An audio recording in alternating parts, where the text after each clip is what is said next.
আসসালামু আলাইকুম রহমতুল্লাহি ওয়া বারাকাতুহু। আমি আপনাদের জন্য এমন একটা ভিডিও আজকে নিয়ে আসার চেষ্টা করেছি যেই ভিডিওটি দেখার পর যেন আপনার মনে হবে যে আপনার পায়ের তলায় জমি নেই। সত্যিকারের হ্যাঁ, আপনাকে আমি বলতে চাই ভিডিওটি টানবেন না, সম্পূর্ণ দেখবেন এবং শেয়ার করবেন, যাতে যারা মহান আল্লাহ তাআলাকে গালি দেয়, যারা আমাদের নবীজি মুহাম্মদ সাল্লাল্লাহু আলাইহি সাল্লামকে গালি দেয়, তাদের চোখ খুলে যায় এবং তারা দেখতে পাবে যে মহান আল্লাহ তাআলা নিদর্শ স্পষ্টভাবে আকাশের মধ্যে দেখা গেছে। তো আমাদের নবীজি মুহাম্মদ সাল্লাল্লাহু আলাইহি সাল্লাম হচ্ছেন আমাদের রাসূল এবং আমাদের নবীজি মুহাম্মদ সাল্লাল্লাহু আলাইহি সাল্লামকে যদি আপনি ভালোবেসে থাকেন তাহলে এই ভিডিওটি দেখে আপনি এতটাই আপনার ভালোবাসা বেড়ে যাবে। তো আপনি এই ভিডিওর মধ্যে দুটো দৃশ্য দেখবেন, একটা আমাদের নবীজি মুহাম্মদ সাল্লাল্লাহু আলাইহি সাল্লামের নাম কিভাবে আকাশের মধ্যে দেখা গেছে এবং সেটা দেখার জন্য অনেক মানুষের ভিড়, আর একটা আপনি যে দৃশ্যটি দেখবেন সেটা আমাদের মহান আল্লাহ তাআলা আমাদের রবের নাম কিভাবে আকাশের মধ্যে দেখা গেছে, আমাদের জন্য এটা প্রমাণ।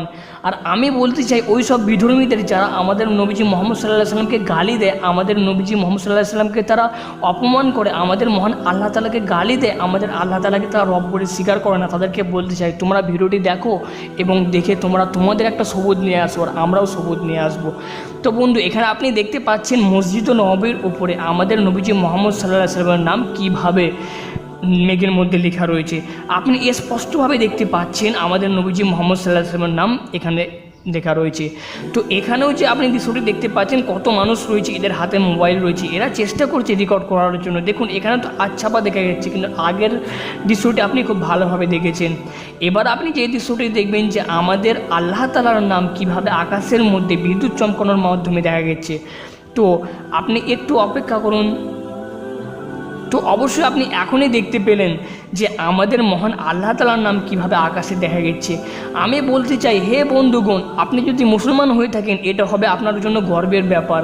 এবং হে অন্য ধর্মের মানুষ, আমি তোমাদেরকেও বলতে চাই তোমরা আমাদের মহান আল্লাহ তাআলাকে গালি দেবেন না, আমাদের নবীজিকে গালি দেবেন না, আমরাও তোমাদের দেবদেবীকে গালি দেবো না।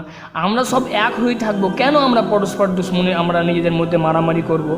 এই ভিডিওর মাধ্যমে যদি আপনি একটু শিক্ষা পেয়ে থাকেন, যদি একটু ভালো থাকে, আমি আপনাদের কাছে অনুরোধ করব ভিডিওটি শেয়ার করবেন, যাতে এই ভিডিওটি সবার চোখ খুলে দেয়, এবং লাইক করবেন, কমেন্টে জানিয়ে দেবেন আপনাদের ভালো একটা কমেন্টের আমি আশা করি, এবং ওই কমেন্টে আমাকে উৎসাহ করেন নতুন ভিডিও আপলোড করার জন্য। ধন্যবাদ, ভালো থাকবেন।